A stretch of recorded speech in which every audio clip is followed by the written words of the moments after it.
Մենք պետք է գնանք պրոֆեսիոնալ բանակի։ Հայաստանը ձգտում է ունենալ պրոֆեսիոնալ բանակ։ Հայաստանը կարող է ունենալ, ուզում է ունենալ պրոֆեսիոնալ բանակ։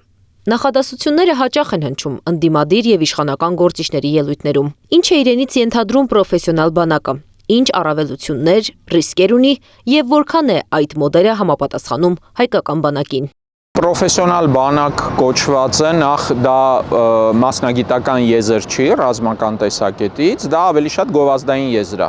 քարոզչական եզր է,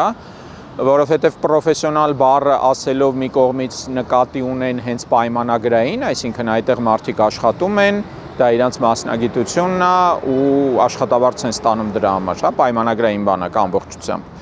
Երկրորդը, բայց ենթադրվում է, որ այդ մարդիկ ինչ-որ բարձր պրոֆեսիոնալիզմ ունեն, ինչը այդքան էլ այդպես չի։ Այսինքն, պրոֆեսիոնալ բանակում ծառայությունը կամավոր է, իրականացվում է պայմանագրային հիմունքներով, իսկ զինծառայությունը դիտվում է որպես մասնագիտություն, համապատասխան աշխատավարձով եւ սոցիալական երաշխիքներով։ Նման բանակ ունի Միացյալ Նահանգները 1973 թվականից։ Այդ մոդելն են ընտրել նաեւ Մեծ Բրիտանիան, Ֆրանսիան, Ճապոնիան։ Իսկ մեր տարածաշրջանում ոչ մի երկիր չի անցել լիովին պրոֆեսիոնալ բանակի մոդելին։ Հայաստանը հնարավորություն ունի դառնալ պրոֆեսիոնալ բանակ, բայց ռիսկերը ավելի մեծ են։ Հայաստանի իշխանությունը քանդել է այն բանակը, որ եղել է մինչև 2018-ը, նորը չի կառուցել, բազմաթիվ խնդիրներ է հասցրել զինված ուժերի մարտունակության, բարեհոգեբանական վիճակին եւ գաղափարական նաեւ առաջնահերթություններին, եւ այս պայմաններում իշխանությունը որևէ բան չկառուցած, չունի էլ դրա բարոյական իրավունքը, դրա հնարավորությունների մասին խոսել։ Վրթանեսյանը բացատրում է, Հայաստանի բանակը հիմա հիբրիդային կառուցվածք ունի։ Այսինքն համատեղում է պարտադիր եւ պայմանագրային զինծառայությունները։ Նույն մոդելին են անցել նաեւ Իսրայելը, Ռուսաստանը, Թուրքիան, Հարևան Վրաստանը։ Այս մոդելը հատուկ է սահմանային կոնֆլիկտներ ունեցող երկրներին, նշում է Կարեն Վրթանեսյանը։ Կոնֆլիկտ ունեցող երկրները իրենց չեն կարող թույլ տալ ունենալ միայն պայմանագրային բանակ։ Նույնիսկ այնպիսի խոշոր տերությունները, ինչպիսին օրինակ Միացյալ Նահանգներն են,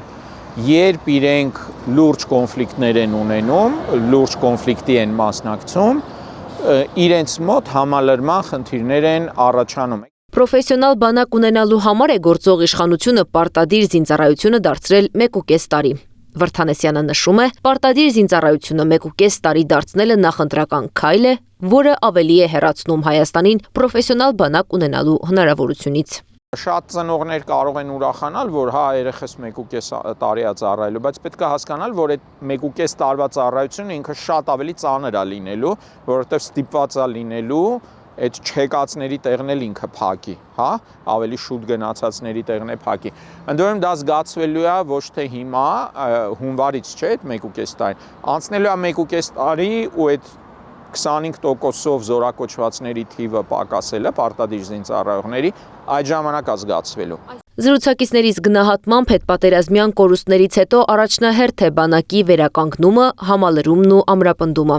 Իսկ զինծառայությունը պետք է ընկալվի ոչ թե որպես եկամտի աղբյուր, այլ որպես պետությունն ու պետականությունը պաշտպանելու պարտականություն։ Անի Աբաղյան, Էդիկ Մալաքյան, Անդրանիկ Մանսուրյան, ABC Media։ Բաժանորդագրվեք YouTube-ի մեր ալիքին, հետևեք մեզ Facebook-ում, Telegram-ում, Instagram-ում, WhatsApp-ում եւ TikTok-ում կամ այցելեք 3w abcmedia.am պաշտոնական կայք։